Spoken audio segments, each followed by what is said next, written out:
हज़रत सल्लल्लाहु अलैहि वसल्लम को आलमी नबी, आखिरी शरीयत वाला नबी और ऐसा नबी मानकर जिसका हुक्म क़यामत तक जारी रहेगा और कोई एक शोशा भी उसके हुक्म का तब्दील नहीं कर सकता, और ये मानकर कि चूंकि आप आखिरी उम्मत के नबी हैं और क़यामत तक आपकी हुकूमत चलनी है, ये भी मानते हैं कि अल्लाह ताला ने क़यामत तक के अहम वाक़यात की आपको खबर दी होगी, दी जानी चाहिए, तो फिर इस हल के मुतल्लिक किसी और के पास क्यों जाना जाते हैं? हल वहां मौजूद है, जिक्र मौजूद है, और वो हल रसूल अकरम सल्लल्लाहु अलैहि वसल्लम ने ये बयान फरमाया है।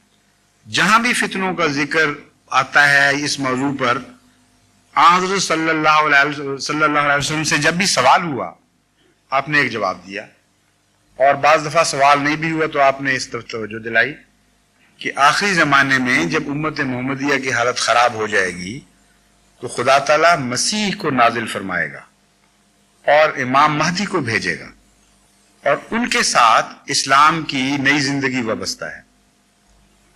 इस हल के सिवा कोई और हल मुझे रसूलुल्लाह सल्लल्लाहु अलैहि वसल्लम की हदीस में नजर नहीं आया।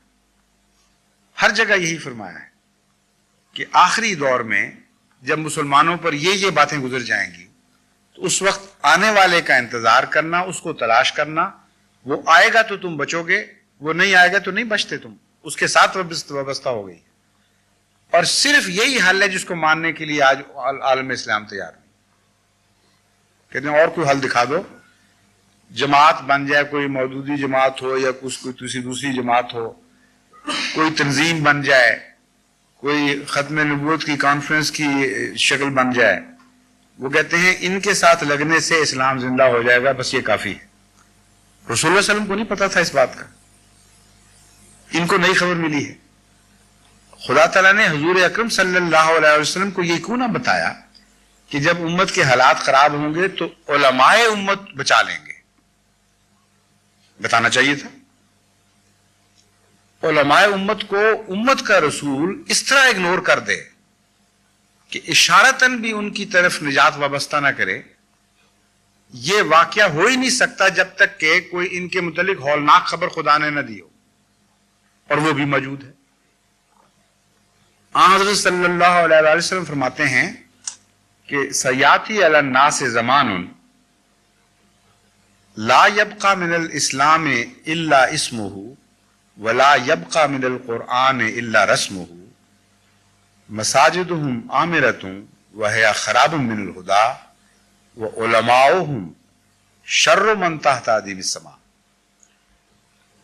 कि खुदा का रसूल खुदा से खबर पाके बता रहा है, इस तफसील को जानने के बावजूद कोई आंखें बंद करे तो मैं जबरदस्ती तो उसकी आंखों में रोशनी दाखिल नहीं कर सकता। आप फरमाते हैं ऐसा जमाना आने वाला है बदबख्ती से इंसानों पर कि ला यबका मिनल इस्लाम इल्ला इस्मुहु, कि इस्लाम महज नाम का बाकी रह जाएगा, उसके सिवा इस्लाम कहीं नजर नहीं आएगा। इसलिए वो जो कहते हैं कि इतने सवाल गुजरने के बाद इस्लाम तरक्की कर गया है, वो इस हदीस की मुखालिफ बात कर रहे हैं। आखिरी जमाने में पहले तनज़्ज़ुल होना है, उसका जिक्र है, बाद में तरक्की के दौर का जिक्र आता है। ला यबका मिनल इस्लाम इल्ला इस्मुहु वला यबका मिनल कुरआन इल्ला रस्मुहु, कुरान करीम भी किताबत के लिए बाकी रह जाएगा सिर्फ। अब जो आजकल आप पढ़ते हैं ना अखबारों में, फलां जर्री रकम ने कुरान करीम इतना खूबसूरत लिख दिया, चांदी से लिख दिया, सोने से लिख दिया, बकरी पे लिख दिया, पत्तों पे लिख दिया। कुरान करीम ने यही रसूलुल्लाह सल्लल्लाहु अलैहि वसल्लम ने यही पेशगोई फरमाई। कितने सच्चे थे हमारे आका। 1400 साल पहले गोया देख रहे थे कि कुरान से ये खेल खेले जाएंगे। कुरान तो है दिलों में रकम होने के लिए, लोहे कल्ब पर मुनक्कश होने के लिए, खून में दौड़ने के लिए, मुसलमान की जात में जाहिर होने के लिए। उसकी बजाय बस नक्शो निगाह और खूबसूरत लाइब्रेरियों की सजावट के लिए कुरान रह जाएगा। फरमाया ला यबका मिनल कुरान इल्ला रस्मुहु, रस्म के लिए होगा। मसाजिदुहुम आमिरतुन, ये नहीं कि लोग जब फरमाया कि ला यबका मिनल इस्लाम इल्ला इस्मुहु, इस्लाम का नाम रह जाएगा, तो फरमाया ये ना समझना कि बज़ाहिर अमल नहीं होगा। बज़ाहिर अमल होगा, मस्जिदें भरी हुई भी दिखाई देंगी तुम्हें, वह आमिरतुम मिनल हुदा, लेकिन हिदायत से खाली होंगी। خراب من الہدا، یہ ہدایت سے خالی ہوں. کیسی عظیم پیش گوئی ہے. اس سے پتہ چلتا ہے کہ قطعی طور پر ایک سچی حدیث ہے، کیونکہ باتیں سچوں والی ہیں، ادائیں سچوں والی ہیں اس حدیث کی. یہ کہہ کر کہ اسلام نام کا رہ جائے گا، حضرت اقدس محمد مصطفیٰ صلی اللہ علیہ وسلم کا دماغ اس طرف گیا ہے کہ لوگ کہیں یہ نہ انتظار کرنے لگیں کہ جب تک اسلام کلیتاً عمل سے خالی ہو جائے اس وقت تک ہم نہ سمجھیں کہ اسلام برباد ہو گیا.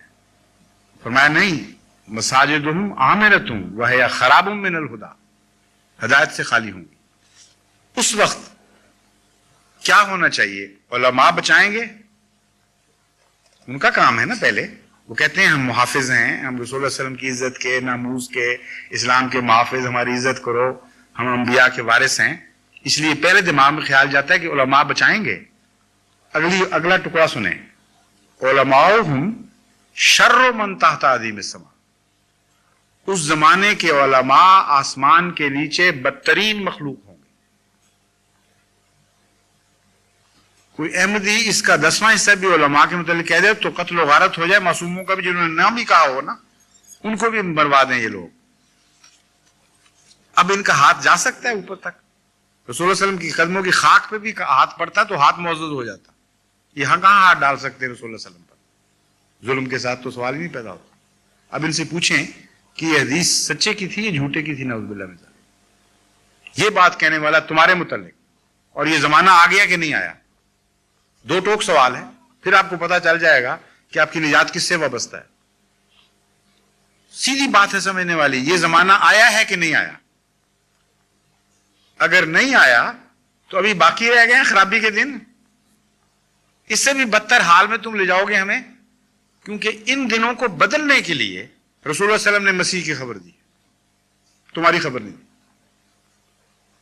اس لیے یا تو یہ فیصلہ کرو دو ٹوک کہ ابھی اور ذلتیں اور رسوائیاں ہمارے مقدم میں لکھی ہوئی ہیں اور ہم علماء کی حیثیت سے کچھ بھی نہیں کر سکیں گے.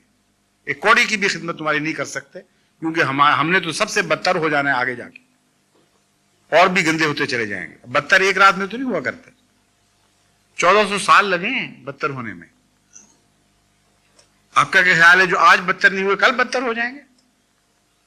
اس لیے زمانہ پہچانے، زمانہ گندا آ گیا ہے تو علماء ضرور گندے ہیں.